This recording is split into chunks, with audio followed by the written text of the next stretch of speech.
Welcome to Life Happens, where Texans come to protect their legacy and prepare for the second half of life. Join your host, Attorney Kim Hegwood with Hegwood Law Group, and our weekly guest as we navigate the challenges that emerge as life happens. Now here's your host, Kim Hegwood. Good morning, I'm Kim Hegwood with Life Happens, and today we have a very special guest with Ann Marie McDonald, who's with the Alzheimer's Association, so she's going to talk to us this morning about a whole lot of good stuff. And probably the first big thing, Ann Marie, that we probably should visit is, COVID has really limited how people can get help. And so probably one of the first things I probably should ask you is what kind of resources do y'all have available now because of COVID so families can still get the good stuff that y'all provide? Well, we have been providing information and referral, support groups, care consultations. That's part of what we do as the Alzheimer's Association, and education, and we've continued to do so.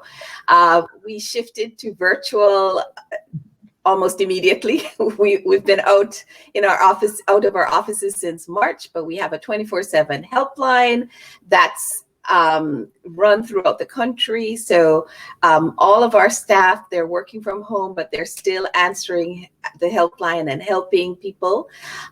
We also have education that's been virtual and online, and our support groups online. It's not always the most ideal situation, but it is what we're trying to do to keep people together and make sure that they are getting the help they need. And then we have a lot of community partners. So when we are unable to help someone with our resources, we connect them to someone who can help them. I have a mixture of seniors, that are clients that are very computer savvy, and then those that are like, okay, I don't even know how to turn it on. How do you help the people that are not as computer savvy as some of the other ones, especially when they, really need help? Yeah. So if you're doing a support group online, it's not just visual. You can call in using your landline or your telephone, your cell phone. So that's one of the ways. It's not just, hey, you need to have a computer. And then we also try to work through with everybody how to use the technology. That is something that we have found that we've had to do, and it's really useful. And what I'd say is that it's surprising how many people are able to manipulate the environment once you start. I think there's a fear of this whole virtual and online and telephone, but you know what? Once you start, you'll find that you are getting the help that you need. Yeah, my mom, I think the first time I bought her, she got her first iPhone, having to teach her how to use it, so all those things come into play, and so it's always one of the questions you want to say is what kind of things to make sure. So when it comes to, support and things like that, what types of caregiver support are y'all providing now for caregivers? So one, we have interactive webinars. Again, it's offered regularly in English and Spanish, and we consistently do that every week. We actually work with our chapters across the nation. Another thing that we do is we have early stage groups. So we work with persons who are in the early stages and their caregivers. We have Facebook, which is something else that we use as a method of keeping in touch with people. We have a COVID-19 health center on our website. So that's also something that I think is interesting because you can go on the website and it talks about different aspects of COVID-19 and how to help someone if you're staying at home with a loved one who maybe has COVID-19, but also prevention, talking about risk reduction of, what are some of the steps that you can do to help you keep safe. Right now, we have a wonderful thing on our website about the holidays and just isolation. I mean, it's a hard time. Let's see, what else do we offer? Care consultations through our helpline. The helpline is 1-800-272-3900. It's available 24/7. And so somebody can call that at any point and ask for a care consultation, which is helping them to figure out what are the action steps that they need to do right now. Especially if somebody's newly diagnosed, most people don't have a clue. So it's really, I don't know the questions I need to ask. So sometimes just saying, hey, I need someone to walk through the steps with me, walk through this plan. That's what a care consultation is. So we give just information about what's going on in our region, but also personalized action plans. And so I know that's so helpful. We talk to caregivers a lot in my office, and, stress and lack of good education and knowledge and things like that are so important so they can make good decisions. And so this is really, really good information for my clients and all those others out there that need this sort of thing. So I noticed that some of the training has kind of changed these days. And so we have what they call that new person-centered training that's available. Can you talk to me a little bit, or talk to our listeners a little bit about what it is and kind of how it works?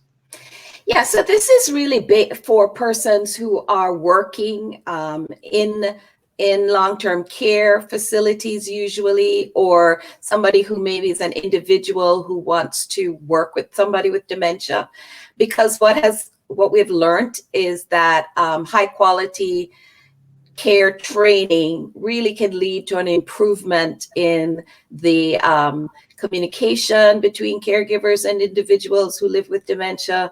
There can be a reduction in dementia-related behaviors, which is always a source of stress, and also help the persons who work in long-term care stay in long-term care, because turnover is always a problem in long-term care.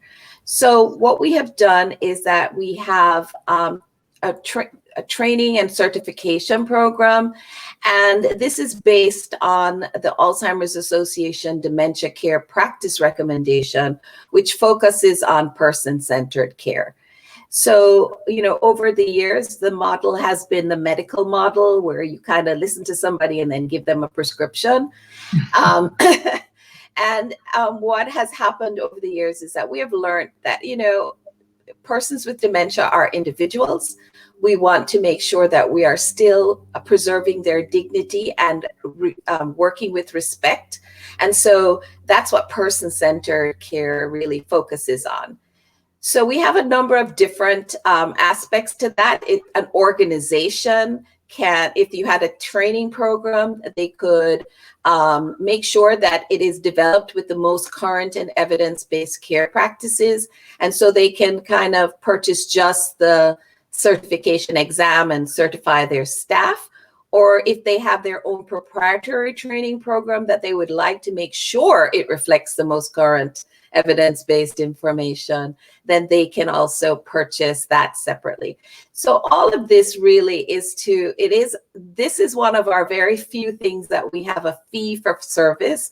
Everything that we offer to caregivers is free. Our care consultations, our helpline, and all of that. But for the professional caregiver who works in long-term care, or for an organization, a long-term care organization, we do offer, I think it's a pretty reasonable training package. Is the cost of the training package per person, or per like long-term care facility? How does that work? Yeah, for the most part, it is. We're trying to get an organization to purchase the package for their employees, but then the employee is able to be certified for 2 years. So it's something that they can carry with them. But we're encouraging it to be organization-based. Good. And so,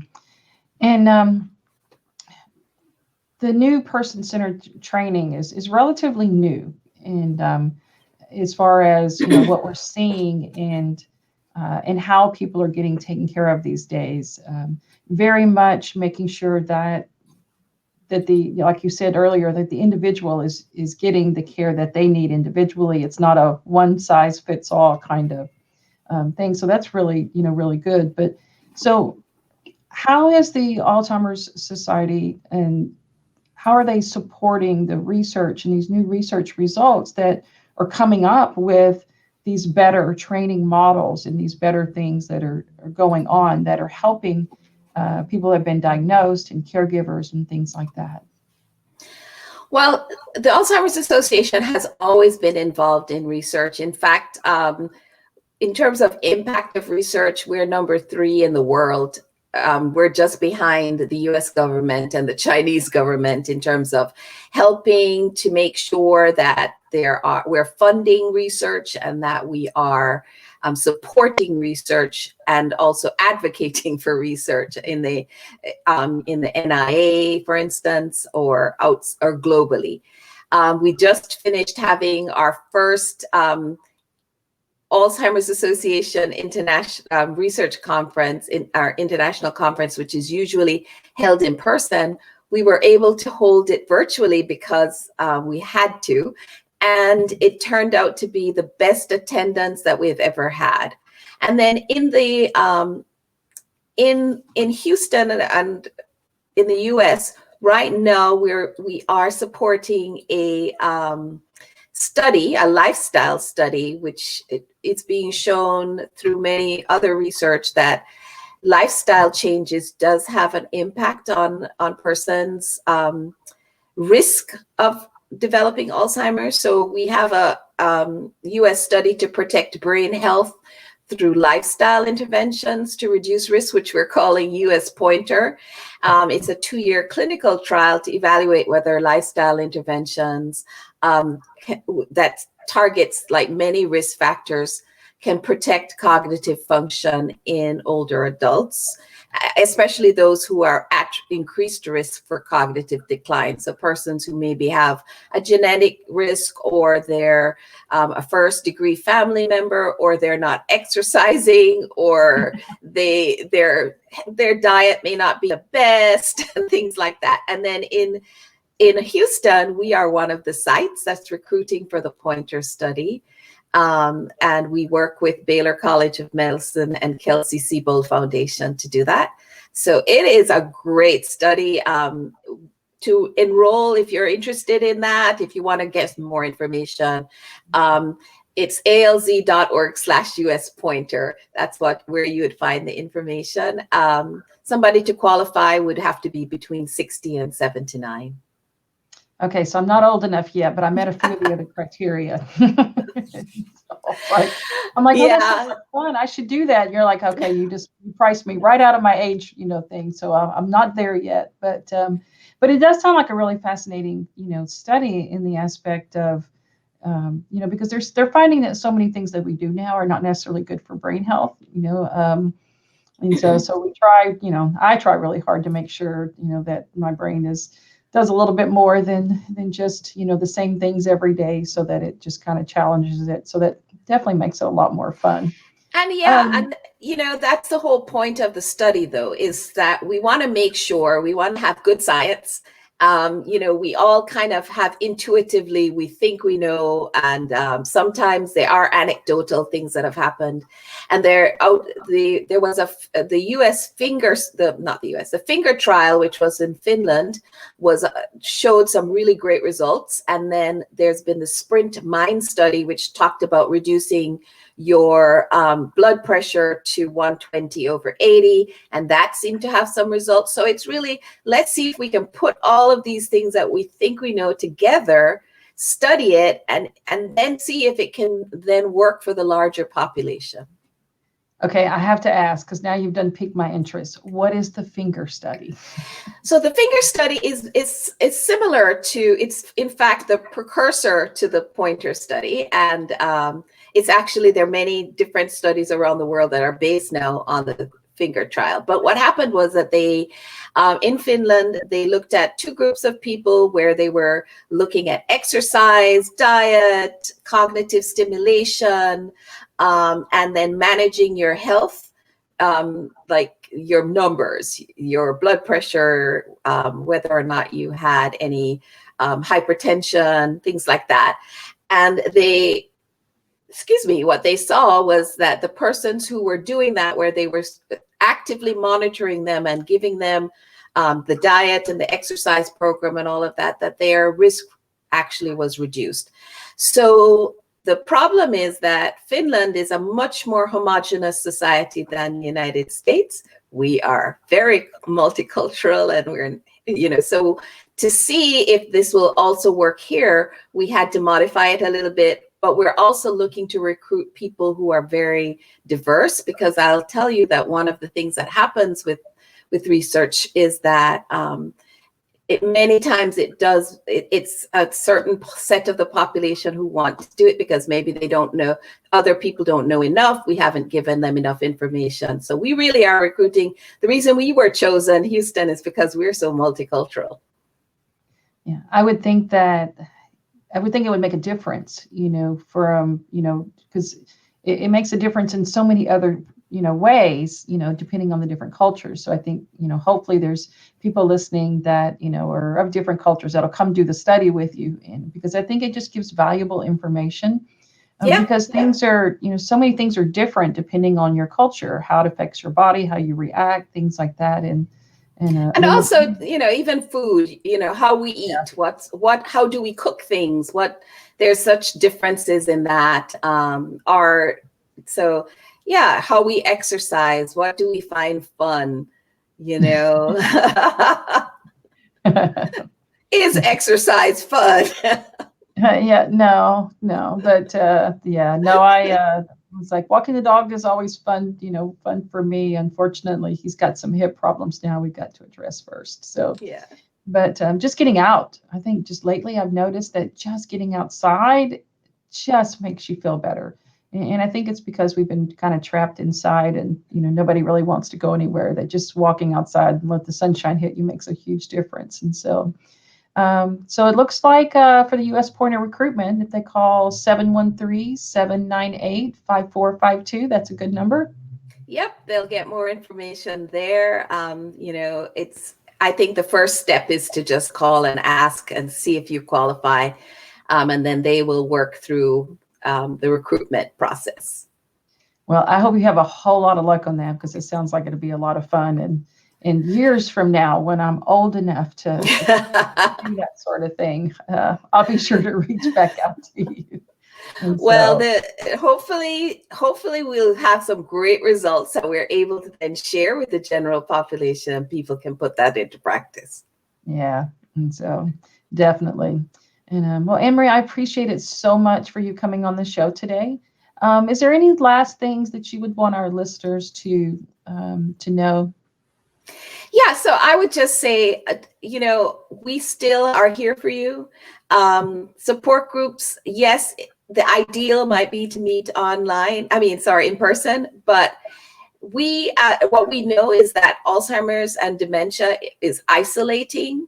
And I would really encourage people to reach out and ask for help. Don't wait for a crisis. This is often what happens. Reach out. We are here for you. 1-800-272-3900, or go on our website, alz.org. And we have so much information, education, and just help. So don't be isolated. There you go. All right, Ann Marie, I so appreciate you being on the show today, and you have a very Merry Christmas. You do. Thank you. Thanks, hon. Thanks for tuning in to this week's episode of Life Happens with Kim Hegwood. Be sure to tune in every Thursday at 10 a.m. wherever you listen to your podcast as we navigate through the challenges that emerge as life happens. The content of this podcast does not establish an attorney-client relationship or constitute attorney-client privilege, legal, medical, financial, or any other professional advice.